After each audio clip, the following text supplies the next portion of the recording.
Urang kawitan wae panganten Bapak Ibu, bismillahirrahmanirrahim. Assalamualaikum warahmatullahi wabarakatuh.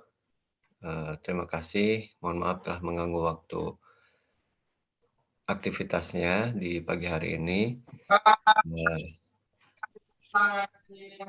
Misalnya kemarin itu merokok, nah itu satu hal juga sekolah juga dari pihak BPKI misalnya. ya kebetulan untuk, hari ini, saya kebagian jadwal untuk sharing atau diseminasi materi-materi beberapa materi di sini, dalam bentuk aksi nyata modul 1.4 diseminasi dari pendidikan guru penggerak, angkatan 8. Saya melakukan daring karena memang kondisi pada saat ini tidak memungkinkan untuk, diadakan secara luring. Mungkin kemarin Bu Endang sudah melakukan secara luring dan saya mungkin berinisiatif untuk melakukannya secara daring. Terima kasih juga kepada Bapak Ibu yang telah menyempatkan hadir pada kesempatan hari ini dan, mudah-mudahan apa yang kita kerjakan hari ini bisa bermanfaat, khususnya bagi kemajuan SMA Negeri 4 Tasikmalaya. Bapak Ibu sekalian, saya akan buka pertemuan atau, diseminasi ini dengan sebuah, eee, slogan atau yang disampaikan oleh Ki Hajar Dewantara, yang menyampaikan bahwa merdeka itu artinya tidak hanya terlepas dari perintah, akan tetapi juga cakap buat memerintah diri sendiri. Nah, artinya seseorang itu dinyatakan telah merdeka menurut Ki Hajar Dewantara, bahwa mereka itu tidak terlepas dari perintah orang lain, tetapi juga masing-masing dari individu ini dapat memerintah diri sendiri. Artinya ada motivasi intrinsik atau ada dorongan dari dalam, tidak berupa dorongan dari luar, yang bisa membuat orang tersebut itu maju atau, berkembang, karena ada pengendalian diri di sana.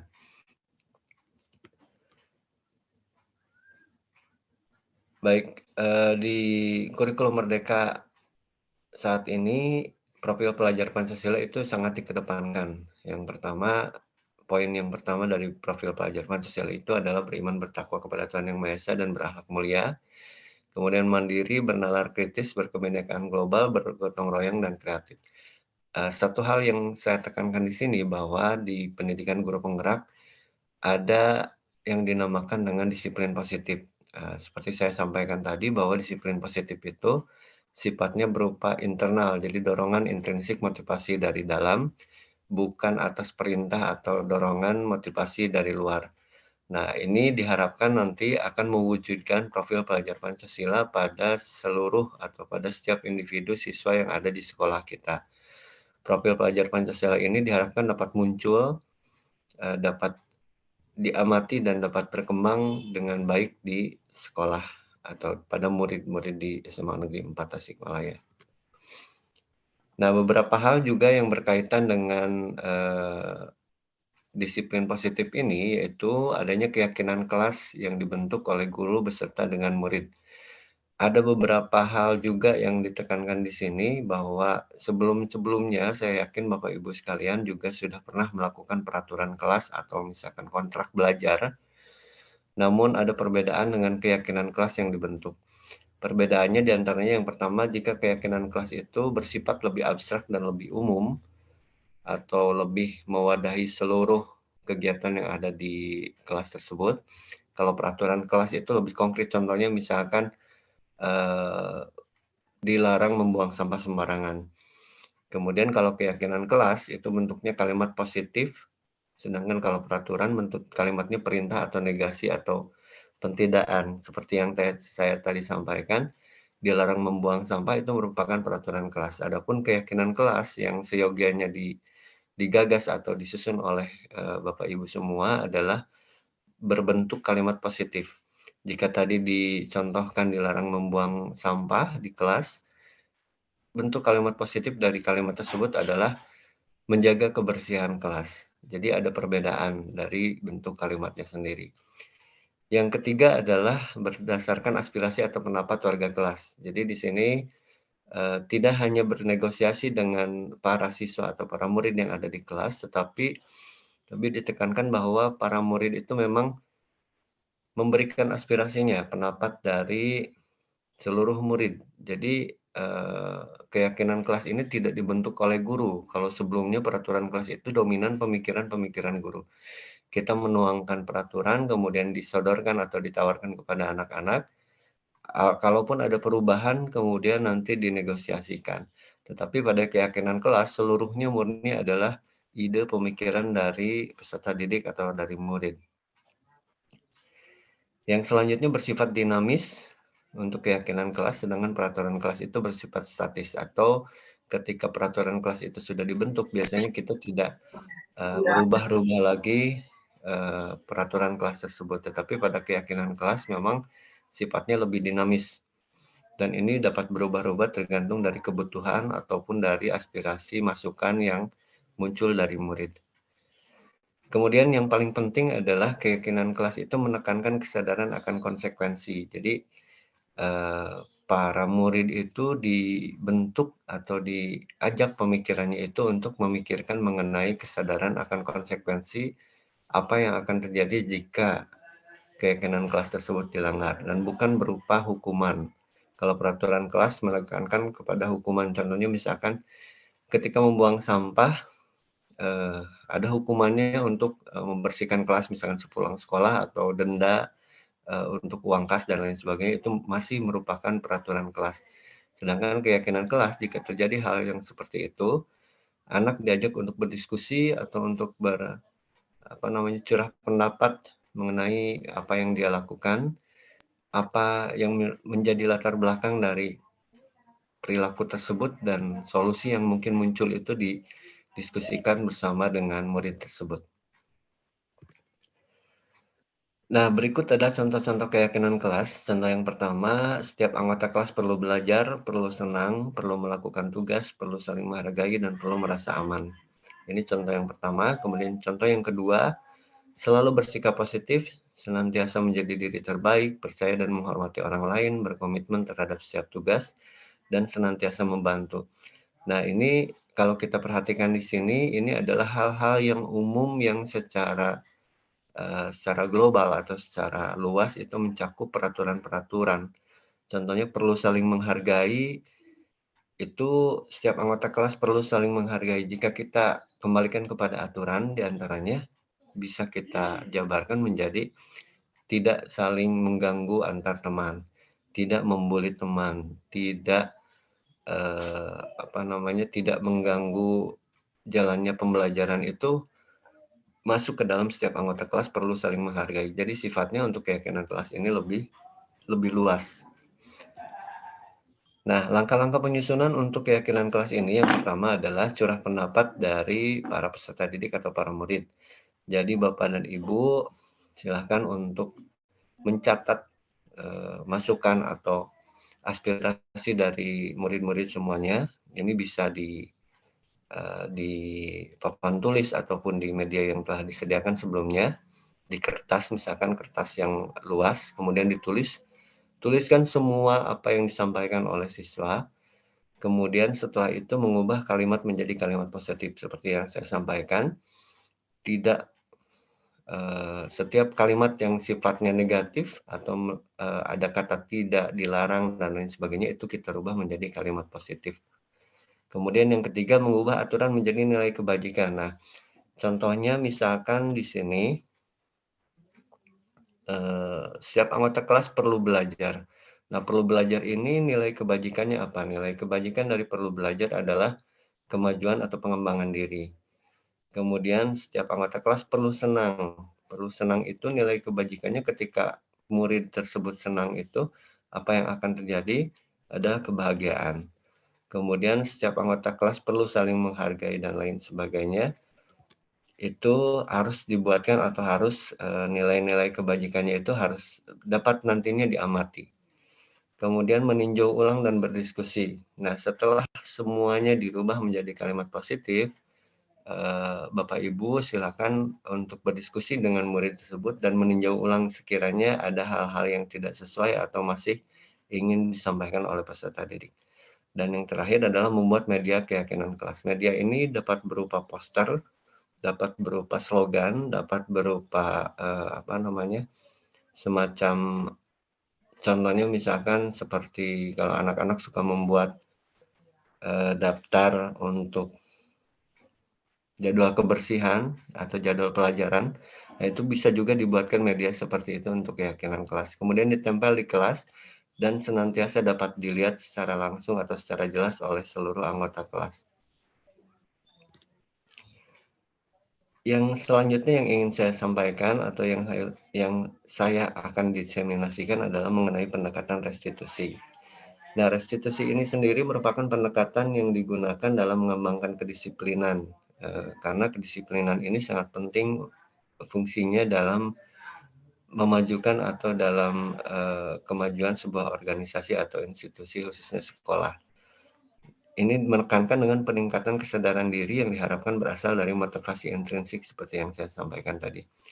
Teori ini dikembangkan oleh Diana Goosen atas prinsip teori kontrol yang sebelumnya disampaikan oleh menekankan pada solusi positif dalam memperbaiki kesalahan individu. Jadi kesalahan ini tidak atau pelanggaran itu tidak dianggap sebagai hal yang tabu atau merupakan hal yang salah untuk dilakukan oleh murid, tetapi dipandang sebagai kesempatan untuk belajar dan berkembang. Sehingga yang muncul itu bukan hukuman, tetapi perkembangan terhadap pemikiran-pemikiran di murid.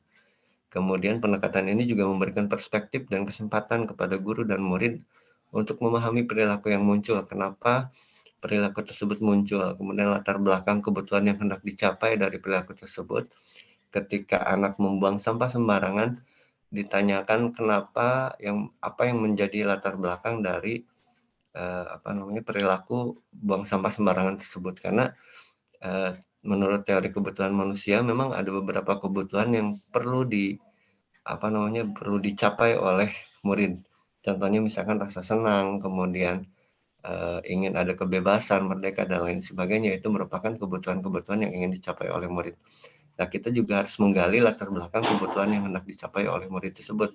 Dan kemudian berdiskusi mengenai bagaimana memenuhi kebutuhan tersebut. Sehingga kebutuhan belajar murid tidak hanya belajar secara materi, tetapi belajar secara ilmu sosial emosional. Pada teori restitusi kita mengenal 5 posisi kontrol. Teori kontrol ini disampaikan oleh William Glasser yang tadi dikembangkan oleh Diana Goosen pada tahun 98 dan menyampaikan 5 posisi kontrol seseorang dalam upaya mencapai kedisiplinan pada sebuah institusi khususnya di sekolah. Nah, kelima posisi kontrol ini adalah posisi yang diambil oleh guru terhadap murid. Kelima posisi ini diantaranya adalah penghukum, kemudian pembuat rasa bersalah, teman, pemantau, dan manajer.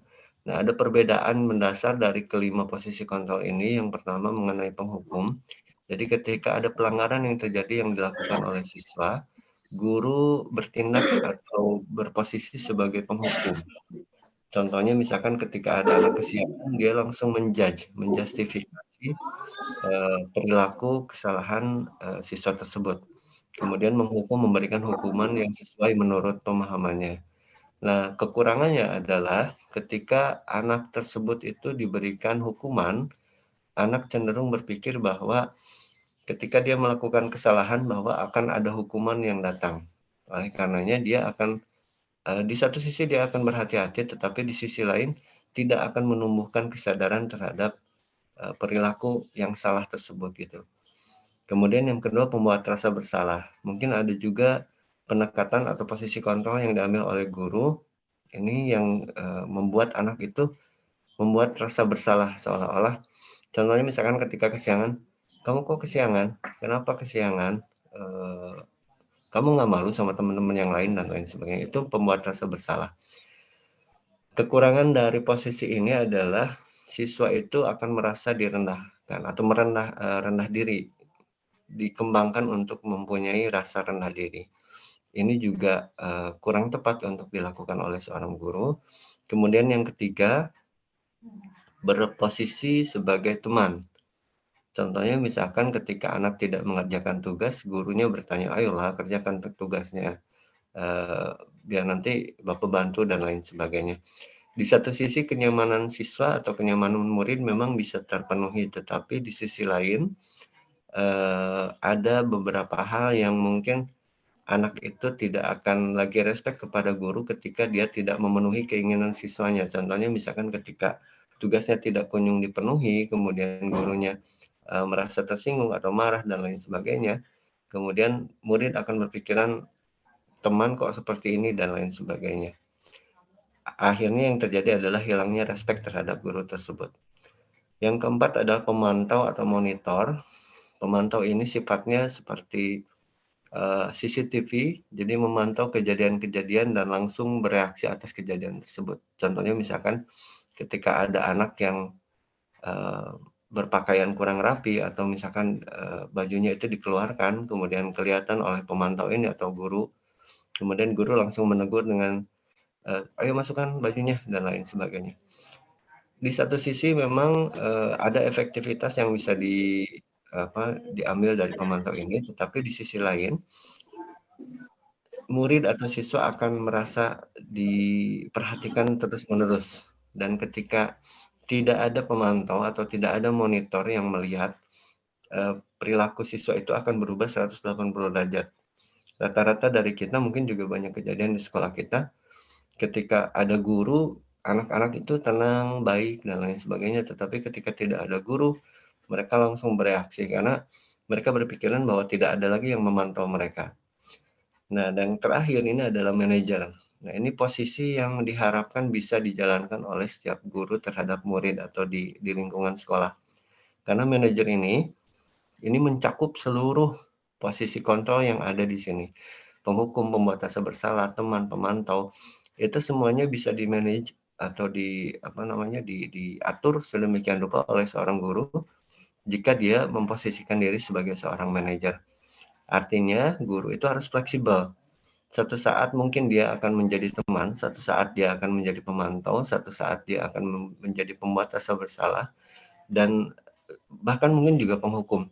Tidak ada salahnya kita memberikan hukuman terhadap siswa, tetapi tentunya harus disesuaikan dengan kemampuan dan isi dari hukuman tersebut. Kalau hukuman tersebut sekiranya tidak sesuai atau tidak akan mencapai target atau mencapai perilaku yang akan kita ubah, tentunya hukuman tersebut akan sia-sia dan hanya berupa hukuman saja gitu, tidak ada perubahan perilaku yang terjadi di murid.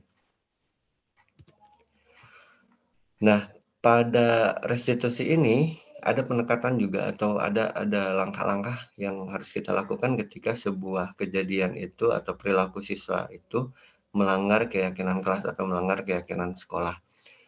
Ini kita kenal dengan istilah segitiga restitusi. Segitiga restitusi ini ada 3 tahapan. Yang pertama menstabilkan identitas, kemudian validasi tindakan yang salah, dan yang terakhir menanyakan keyakinan. Ini merupakan pendekatan untuk perubahan perilaku dari motivasi intrinsik seperti yang disampaikan di awal tadi. Menstabilkan identitas atau stabilize the identity itu adalah proses pertama yang harus guru ambil ketika terjadi permasalahan. Kita menstabilkan dulu identitas. Artinya menstabilkan identitas itu seperti apa? Contoh konkretnya ketika siswa itu melakukan pelanggaran atau kesalahan, contohnya misalkan berkata-kata kasar atau berantem dengan temannya, kita akan menggali terlebih dahulu. Yang pertama menstabilkan identitas. Kita dengan kalimat-kalimat, Bapak juga mungkin akan mengalami hal yang sama ketika berada di posisi kamu, atau misalkan, eee, bagaimana atau kamu melakukan itu tentunya dengan alasan dan lain sebagainya. Nah, ini proses menstabilkan identitas itu lebih kepada proses untuk anak itu agar bisa terbuka kepada guru gitu. Jadi menstabilkan identitas itu kita tidak menjustifikasi, kita tidak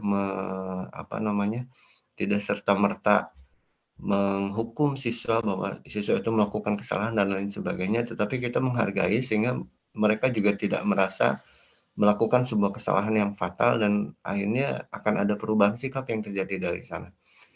Kemudian langkah yang selanjutnya adalah validasi tindakan yang salah. Kita menggali terlebih dahulu kira-kira kebutuhan apa yang akan mereka inginkan ketika mereka berperilaku seperti itu. Contohnya misalkan emosi yang tak terkendali ketika dia marah dengan temannya kemudian berantem, kita bertanya terlebih dahulu, "Kenapa kamu melakukan hal seperti itu? Apa yang melatar belakangi kejadian tersebut?" Dan lain sebagainya. Kita menggali informasi. Oleh karena itu, siswa ketika ditanya seperti itu, dia akan merasa bahwa dia itu cukup penting atau, mempunyai peran yang penting di sana. Akhirnya dia akan berpikiran bahwa, bahwa apa yang dia sampaikan itu sesuai dengan runutan kejadian yang disampaikan atau yang terjadi di lapangan.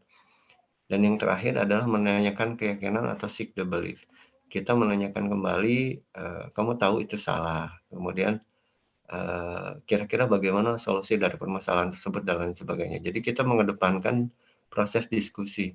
Ternyata ini segitiga restitusi ini yang telah memang banyak diterapkan di negara-negara maju atau dalam pendidikan di negara maju.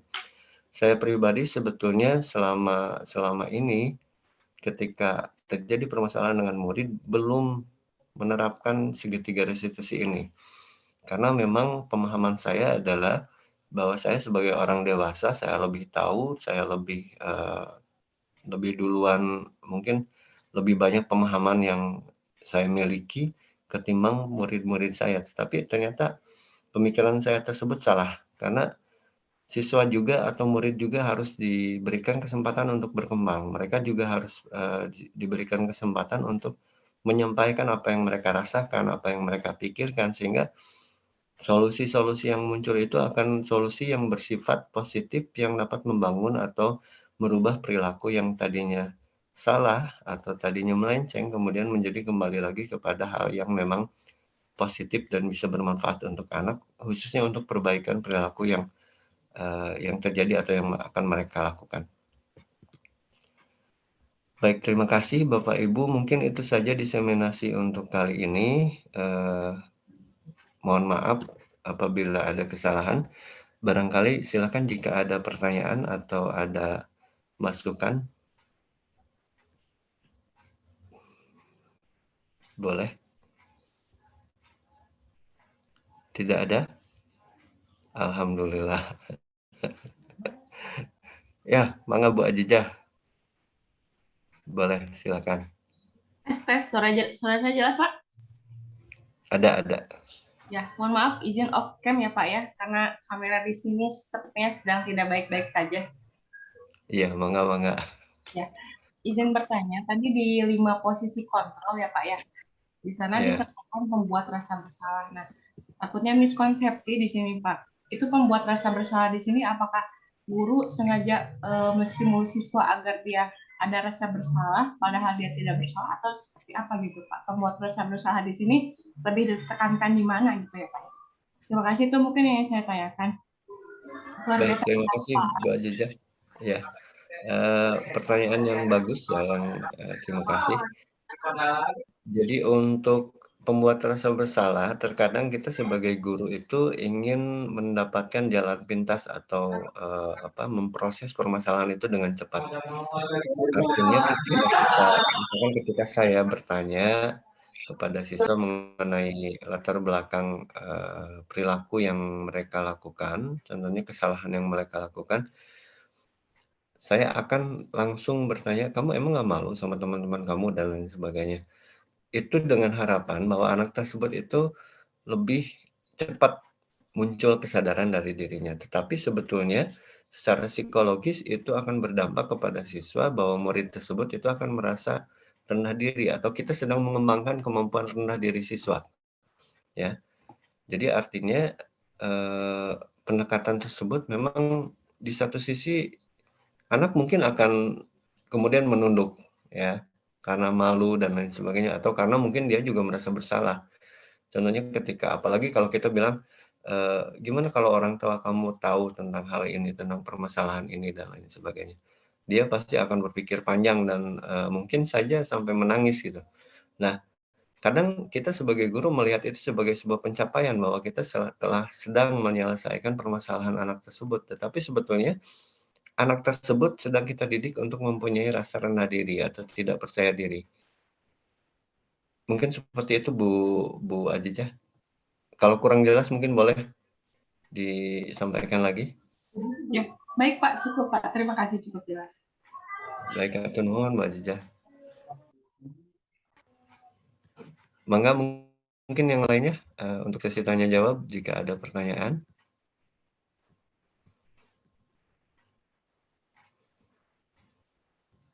Baik, kalau tidak ada pertanyaan mungkin nanti ada beberapa materi yang bisa saya share. Mungkin saya akan share di grup WhatsApp ya di SMA 4 berkaitan dengan 5 posisi kontrol, segitiga restitusi, kemudian juga dengan keyakinan kelas ya, untuk keyakinan kelas.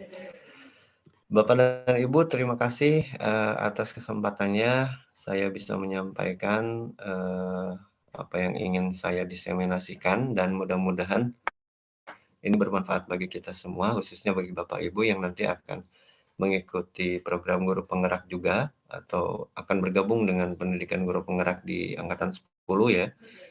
Kemarin kalau tidak salah sudah ditutup tanggal 10 atau tanggal 9. Dan mudah-mudahan Bapak Ibu juga bisa mengikuti pendidikan ini karena memang programnya luar biasa sekali, banyak ilmu yang bisa saya dapatkan dan manfaat yang akan dirasakan tentunya akan kembali lagi kepada sekolah kita. Terima kasih sekali lagi Bapak Ibu, mohon maaf telah mengganggu kegiatan atau aktivitas di pagi hari ini. Kita tutup acara kegiatan hari ini dengan doa subhanakallahumma wa bihamdika asyhadu an la ilaha illa anta astaghfiruka wa atubu ilaik. Terima kasih Bapak Ibu, billahi taufiq wal hidayah. Wassalamualaikum warahmatullahi wabarakatuh.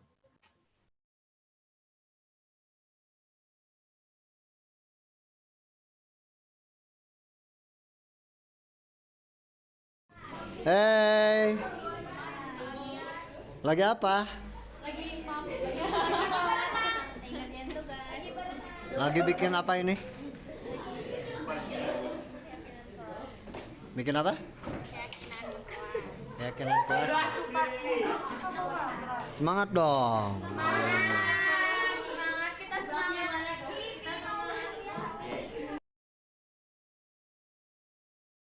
Action. Kenapa selamat? Lagi Pak lagi duduk di pohon. Duduk di pohon.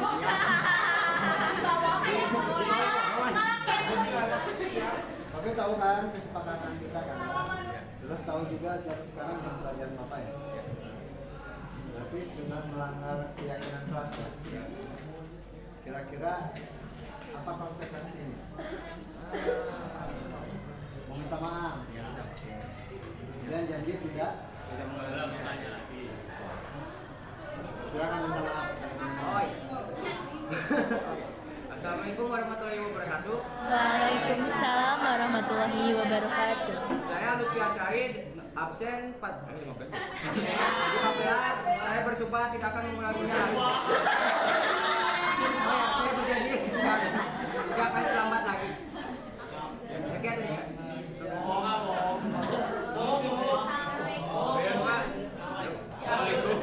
Assalamualaikum warahmatullahi wabarakatuh. Waalaikumsalam warahmatullahi wabarakatuh.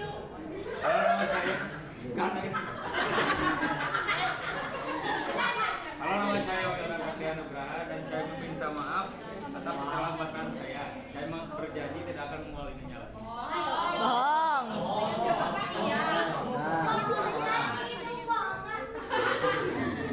Assalamualaikum warahmatullahi wabarakatuh. Waalaikumsalam warahmatullahi wabarakatuh. Saya Muhammad Hafizi dan saya berjanji tidak akan mengulangi lagi.